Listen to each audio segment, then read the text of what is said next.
You know, Honorable Speaker, you're on point. Yes. And in fact, I was just listening to my brother contribute to this debate. And he said certain unparliamentary things or language that is demeaning, such as all of a sudden the government has become very intelligent, or people in government purport to have become very intelligent. And what you are saying is actually true.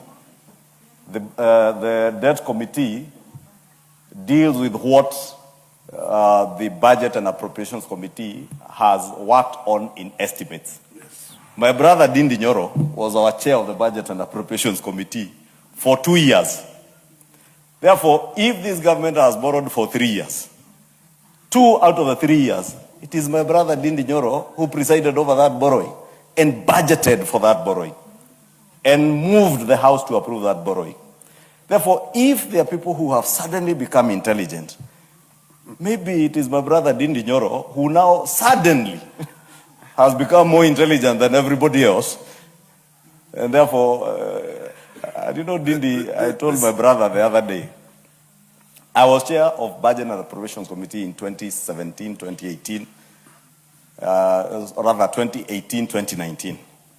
And I conducted 2 full financial year budgets and 3 supplementaries. But I have never stood in my place to deny that which I did. Because you must, as a leader, be able to stand for what you do and be a man of principle. Therefore, Ndindi, unless you are telling us, as member for Kiharu, that the 2 budget or 3 budget cycles that presided over, you presided over either because you are not intelligent then and you have suddenly become intelligent, or you presided over illegalities, knowing there were illegalities. Then you should just come clean and tell us you presided over illegalities, or someone held a gun over your head to preside over illegalities. Is that simple? I think we're not going to allow this to be. Yeah, but you've been the chair of the Budget Committee. No. Hang on a minute. Just for the interest of the chair, you've been the chair of the Budget Committee, and this runaway borrowing that you're talking about did not start after you left the Budget Committee. You were there overseeing a lot of it, and the impression you're giving right now is that you've been the good guy out there, and everybody else has been doing. I wouldn't say it illegalities because it's a committee. It's a nation. But a runaway or an amok manner in which the financial public sector finances have been handled over this period of time. I'll give you just a minute and then let's continue with it. It's very good we are engaging, Honorable Speaker, on this matter. When I served Kenya as the chairman of budget, there was no single illegal borrowing. The illegal borrowing called securitization started in the year 2025, and that is on record. Secondly, out of the point of orders, I have heard the former chair, Honorable Ichung'wa. It actually confirms the same thing, that even the majority leader in the House is not aware that there is a House committee here that deals with debt. And the more the reason, Honorable Speaker, that they should be more creative, and even the Finance Committee, because there is a reason why even now the budget... Hang on a minute, this is interesting. Honorable, what's the point of order of the majority leader? You know, Honorable Speaker, as I said, my brother pretends to play around with words to look intelligent. But I don't want to say he's not intelligent. But, Honorable Speaker, you had just guided him. That besides whether or not he was a former chair of the Budget and Appropriations Committee, what is borrowed is what is not being financed from our revenues. And it is being borrowed to finance our expenditure estimates. The Budget and Appropriations Committee is the one that takes us through the budget estimates that we just approved here last week on Thursday in committee. And my brother Ndindi was here, and he knows it. Therefore, I know Ndindi, my brother. I know you want to look for an opportunity to do clips, TikTok clips, and Instagram, to people out there who do not know what we know in this house. And that is why, Honorable Speaker, as you had guided my brother, he should not use the floor of this house to mislead the public out there because he knows the truth. He has just said another untruth, that there was no securitization before when he was chair of budget and appropriation committee. He knows that is not true. But he knows Kenyans out there do not have the facts in their hands. And therefore you must be challenged on your untruths, because saying lies is unparliamentary.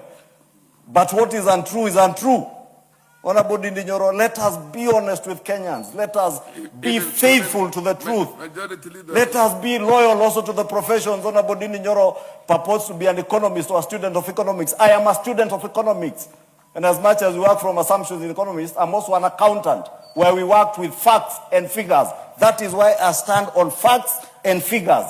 And the truth that never changes, Honorable Speaker. Honorable Ndindi, while you're on your feet, what was the total debt in the year 2022? The total debt in the year 2022 was 8.7 trillion Kenya shillings.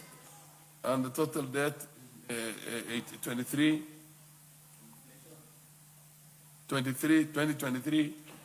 I know the current. You may give me time to check. But I can tell you the scope.